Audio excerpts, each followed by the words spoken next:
السلام علیکم پیارے ساتھیوں، امید ہے آپ سب خیریت سے ہوں گے۔ آپ کے لیے بہت ساری خیر کی دعائیں۔ آج جو کہانی میں آپ کو سنانے جا رہی ہوں یہ میری اپنی لکھی ہوئی ہے اور اس کا عنوان ہے شناخت۔ بعض دفعہ اپنی ہی شناخت انسان کے لیے کتنی تکلیف دہ اور کتنی رکاوٹوں کا باعث بنتی ہے، یہ کہانی سن کے آپ کو تھوڑا بہت اندازہ ہو جائے گا۔ وہ لڑکی مجھے کچھ عجیب لگی۔ ویسے تو آئے دن مجھے عجیب کیسز کا سامنا کرنا پڑتا تھا۔ ایمرجنسی وارڈ ہے یہ ایسی جگہ جہاں آپ کو پتہ نہیں ہوتا کہ کب کیا ہو جائے، کبھی صرف مرہم پٹی پہ بات ٹل جائے اور کبھی انتھک محنت کا نتیجہ بھی مایوسی کی صورت میں نکلے۔ ہاں، تو میں کہہ رہی تھی کہ میں ایک ڈاکٹر ہوں اور میری ڈیوٹی اس دن ایمرجنسی وارڈ میں تھی۔ وہ بھی روز کی طرح ایک عام سا دن تھا۔ اتفاق سے صبح سے کوئی خاص کیس نہیں آیا تھا۔ ہم فارغ بیٹھے تھے کہ اچانک شور شرابے نے توجہ اپنی جانب مبذول کرا دی۔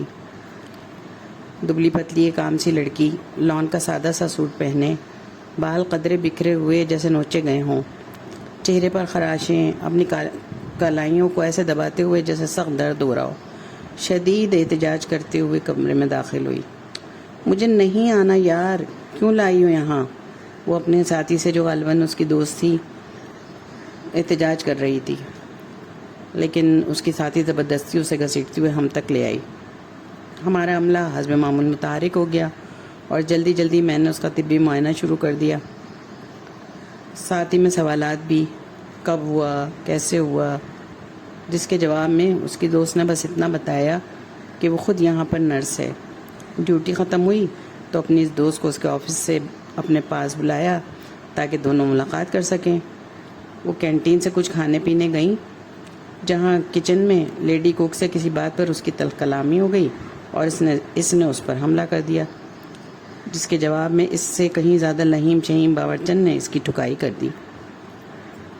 خیر، میں نے معمول کے مطابق جو ضروری تھا وہ کیا اور دوا وغیرہ دے کر فارغ کر دیا۔ میں اسے معمول کا واقعہ سمجھ کر نظر انداز کر دیتی اگر وہ جاتے جاتے یہ نہ کہتی، ان میں سے کسی کو نہیں چھوڑوں گی۔ بظاہر اس کے چہرے پر کوئی خاص تاثر نہیں تھا، مگر جبڑے بھچے ہوئے اور آنکھیں خلاؤں میں گھور رہی تھیں۔ کیا مطلب؟ کسے نہیں چھوڑو گی؟ میں نے حیرانی سے پوچھا۔ ارے نہیں ڈاکٹر، یہ ایسے ہی کہہ رہی ہے۔ اس کی دوست نے جلدی سے بات سنبھالی، لیکن اتنی دیر میں میرا تجسس بہت بڑھ چکا تھا۔ وہ دونوں تیز چلتی ہوئی باہر نکل گئیں، لیکن میں کافی دیر تک اس کے جملے پر غور کرتی رہی، یہاں تک کہ دوسرے مریضوں نے آ کے اس کی توجہ میری جانب مبذول نہ کرا دی۔ کئی دن گزر گئے، میں اس واقعے کو تقریباً بھول گئی تھی کہ ایک دن کار میں گھر جانے کے لیے بیٹھتے ہوئے مجھے اس کی وہ نرس دوست نظر آئی۔ ارے سنو، میں نے رک کر اسے آواز دی۔ جی ڈاکٹر، السلام علیکم۔ وہ مسکراتی ہوئی میرے قریب آئی۔ کیسی ہے تمہاری دوست اب؟ مجھے اس کا وہ والا جملہ دھمکی والا پھر یاد آ گیا۔ بالکل ٹھیک ہے ڈاکٹر، اس نے خوش مزاجی سے کہا۔ کیا اس کی کسی سے دشمنی ہے؟ میرا تجسس پھر انگڑائیاں لینے لگا۔ ارے نہیں، بالکل بھی نہیں، وہ ہنس پڑی۔ وہ تو بہت پیاری لڑکی ہے، بہت محنتی۔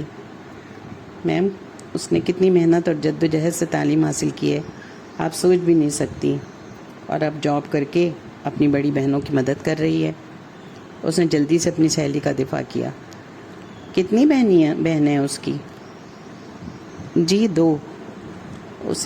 اس نے میرے کوریدنے پر مجھے تھوڑی سی حیرانی سے دیکھا۔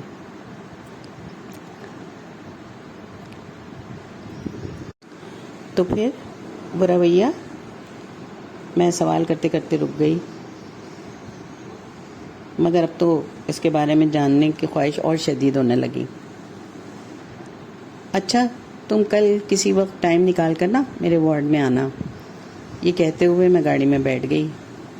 یقیناً وہ حیران ہوگی، مگر اسے میرے بیک گراؤنڈ کے بارے میں کیا پتہ کہنے کو تو میں ایک MBBS ڈاکٹر تھی، لیکن میرا واسطہ قسمت سے جن لوگوں سے پڑا تھا وہ نفسیاتی پریشانیوں کا شکار تھے، جیسے میرے سسر، جیٹھ، اب تھوڑا تھوڑا میرا 12 سال کے بیٹے میں بھی اس کا اثر آ رہا تھا۔ ایک دم سے بہت زیادہ غصے میں آ کر ارد گرد سے بیگانہ ہو جانا، دوسروں پہ بس نہ چلے تو اپنے آپ کو نقصان پہنچانے کی کوشش نہ کرنا وغیرہ۔ گو کہ ہمارے معاشرے میں عام سی باتیں سمجھی جاتی ہیں، لیکن حقیقت میں یہ شدت پسندی انتہائی خطرناک ہے، اور میں اس بارے میں بہت فکر مند رہتی تھی۔ اور جب انسان فکر مند رہتا ہے تو اسے کھوج لگ جاتی ہے وجوہات جاننے کی، اس کا حل تلاش کرنے کی۔ خیر دوسرے دن سائمہ آ گئی۔ اس نرس کا نام سائمہ تھا۔ میں نے مریض کو فارغ کیا اور اسے اپنے روم میں لے گئی۔ ہاں تو سائمہ، اپنی دوست کے بارے میں کچھ بتاؤ۔ میں نے مسکرا کر اسے اطمینان دلایا تاکہ وہ پرسکون ہو جائے، ورنہ وہ نہ جانے کیا سمجھ رہی تھی۔ میں کیا بتاؤں میم، مجھے تو بس اتنا ہی پتہ ہے جتنا کل آپ کو بتا چکی ہوں، اس نے ہکلاتے ہوئے کہا۔ ارے ڈرو نہیں، کوئی خاص بات نہیں ہے، بس میں تو ایسے ہی معلوم کرنا چاہ رہی تھی کہ کون اس کا دشمن ہے جسے وہ نہ چھوڑنے کی بات کر رہی تھی، اور باورچن سے اس کی کیا دشمنی تھی۔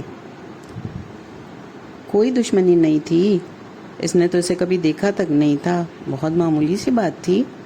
سائمہ کے لہجے میں بھی حیرانی تھی۔ کیا بات؟ میں نے دلچسپی لیتے ہوئے کہا۔ بس کڑھائی گوشت میں نمک اسے تھوڑا زیادہ لگا، سب ہی کھا رہے تھے، کسی نے شکایت نہیں کی، مگر صبا کو جیسے غصہ آ گیا، اور پھر وہ ویٹر سے کچن کا راستہ معلوم کر کے اندر پہنچ گئی اور کک کے منہ پہ تھپڑ مار دیا۔ میں منع کرتی رہ گئی، پکڑتی رہ گئی، مگر اس پہ تو جیسے جنون سوار تھا۔ اچھا؟ میری حیرانی پہلے سے کہیں زیادہ تھی۔ ویسے آپ کو ایک بات بتاؤں، اس نے تھوڑا سا مسکراتے ہوئے کہا۔ یہ کوئی پہلی بار نہیں تھا، جب سے اسے آفس میں اچھی جاب ملی ہے وہ یہ حرکت کئی دفعہ کر چکی ہے۔ اکثر ہم لوگ جب کچھ سب دوستیں اکٹھا ہوتے ہیں اور کہیں کھانے پینے کے لیے جاتے ہیں تو یہ کسی نہ کسی سے الجھ پڑتی ہے، دوستوں سے بھی۔ اور یہ تبدیلی اس وقت سے آئی ہے جب سے اس نے آفس میں جاب شروع کی ہے۔ میں نے جذباتی ہو کر سوال پہ سوال کر دیا۔ نہیں، دوستوں سے تو کبھی نہیں لڑتی، بس کچھ کھاتے وقت ہی اس کو کوئی مسئلہ ہو جاتا ہے۔ اپنے آفس کے کینٹین میں بھی کئی بار وہاں کے کوک سے لڑ چکی ہے، اس نے تحمل سے جواب دیتے ہوئے کہا۔ اوہ، یعنی صرف کھانا پکانے والوں سے؟ میں نے ٹھنڈی سانس لیتے ہوئے کہا۔ سائمہ، کیا تم مجھے اس کی فیملی کے بارے میں کچھ بتا سکتی ہو؟ تھوڑی دیر سوچنے کے بعد میں نے اس سے پوچھا۔ جی، اس کی 2 بہنیں اس سے بڑی اور ایک بھائی اس سے چھوٹا ہے۔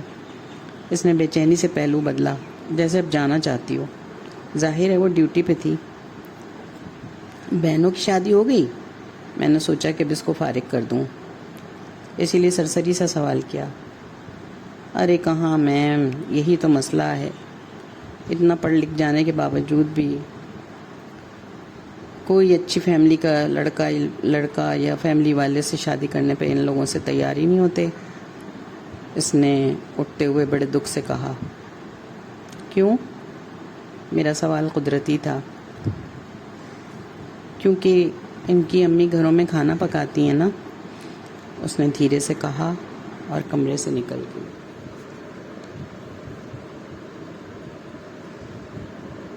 دیکھا دوستو کہ یہ ہمارے معاشرے کے مسائل جو انسان کی نفسیات پہ کتنا برا اثر ڈالتے ہیں، اور اللہ جانے کتنے مسائل ایسے ہیں جس کی وجہ سے آج کل لوگ، اور خاص طور سے نئی نسل جو ہے وہ پریشانیوں اور شدید ڈپریشن کا شکار ہے۔